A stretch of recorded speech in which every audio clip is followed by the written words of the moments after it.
Imagine you're at all-inclusive luxury resort, complete with group cooking classes, hot and cold yoga, spa days, king-size beds. But the view from your bedroom window looks like this. So let's take a moment and talk about the space hotels that are coming to an orbit near you. The plans, the companies involved, and all the exciting technologies. Ever since mankind first landed on the moon, people have imagined what our life among the stars might look like. And thanks to the space tourism efforts of SpaceX, Blue Origin, and Virgin Galactic, the prospect of people making routine trips into outer space, people who are not highly trained astronauts, seems closer to reality. And yet, that essential question remains: what will they do when they get up there? Well, here are a few companies looking to answer that very question. First, we have Axiom Space. Axiom is a private space infrastructure company based out of Houston. And if all goes according to plan, they may be the very first private company in the world to have their own privately owned and operated space station. Back in 2018, Axiom won a $140 million contract as part of NASA's Next Steps Lunar Initiative. Under this initiative, Axiom was tasked with coming up with space habitats that will hopefully one day replace or at least work alongside the International Space Station. In 2020, Axiom's proposed space habitat was unveiled to be something like this. This first module of the station HAB-1 will be attached to the ISS, and from there, 3 more modules will be gradually attached to the first module. Here is a picture of the first 3 modules while they are attached to the space station. When the final module, the power thermal module, is attached to the other Axiom module, the Axiom modules can then separate from the ISS and become their own space station as shown here. The first of the 4 Axiom modules is scheduled to be launched in 2024, and we couldn't be more excited. The interior of the Axiom space station should also be quite the spectacle.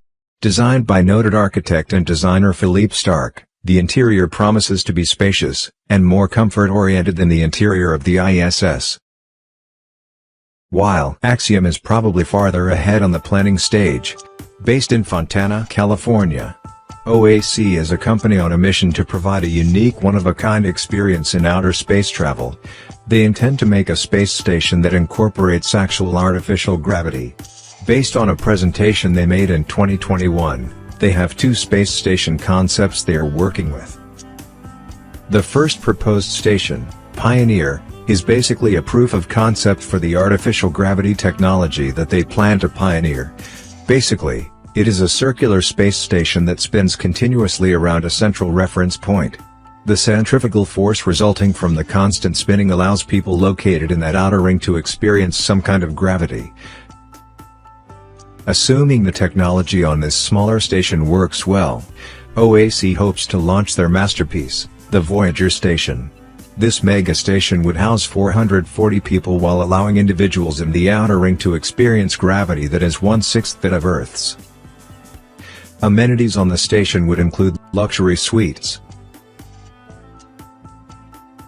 event spaces, exercise facilities, and of course viewing stations. Some have criticized OAC for being overly ambitious, as so far it hasn't raised nearly enough money to accomplish everything they want by the end of the decade. In addition, OAC's commercial space station proposal was rejected by NASA's Commercial LEO Destinations program. So it's hard to say whether any of their ideas will take off. Next on the list is Bigelow Aerospace. Started in 1998, Bigelow Aerospace is owned by hotel magnate and billionaire Robert Bigelow. Long a fan of space and technology, Mr. Bigelow started Bigelow Aerospace with the goal of advancing space exploration and space habitation. And quite notably, his company has managed to achieve what no one else on our list has: attach an actual proof of concept to the International Space Station. This is the Bigelow Expandable Activity Module, or BEAM for short. This experimental module was first attached to the ISS in April 2016 and is still in operation aboard the ISS today, far exceeding expectations. 2 years shortly thereafter, Bigelow Aerospace launched a subsidiary called Bigelow Space Operations, which is meant to handle logistics and operations of the space stations they intend to build in low Earth orbit. The first of these space stations is called B330. Each module on the space station is fully expandable and able to house 6 crew members when fully deployed. And being a hotel magnate, Bigelow has provided some insight into how the creature comforts of each module may look like.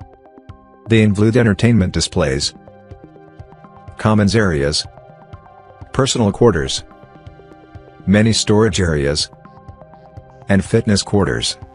Unfortunately, the 2020 pandemic has put a huge dent in Bigelow Aerospace's grandiose plans. Citing restrictions against non-essential business imposed by Nevada, Bigelow Aerospace laid off its entire workforce in March 2020. Robert Bigelow himself has stated in interviews that he would like to restart his company's operations but has given no exact date as to when that might happen. Next on our list is an interesting partnership between Voyager Space, a subsidiary of space infrastructure company Nanarax, and Hilton, the world-famous hotel brand. Voyager Space was chosen as one of the companies to participate in NASA's commercial LEO Destinations program, which seeks to replace the aging ISS with commercial space stations by 2030. Voyager Space's space station concept is called Starlab. When completed, it would be able to house 4 astronauts on board continuously. The internal volume of the station would be approximately 340 cubic meters. Hilton for its part is in charge of designing the crew compartments and common areas. Plans for these haven't been released to the public yet, but if you've ever stayed at a Hilton you can always use your imagination. Our next entry on the list may surprise many, but it is the Chinese space station currently under construction, Tiangong. While this is China's first attempt at a long-term research and habitation facility in low Earth orbit, they have some bold plans for its entire life cycle. In addition to research, China has stated that the space station would eventually be open to space tourism. Exact details have been sketchy, but the move could prove to be very profitable. By 2028, China is projected to have more billionaires than the US, and by all estimates they already have a slew of millionaires who are eager for such an opportunity. So in the coming decade we're going to have more options for space habitation than ever before. Make no mistake, tickets will be expensive. And I mean really expensive. But as time goes on, who knows, maybe your next vacation will be in a galaxy far, far away. Thanks for watching another episode of Brain on Fire.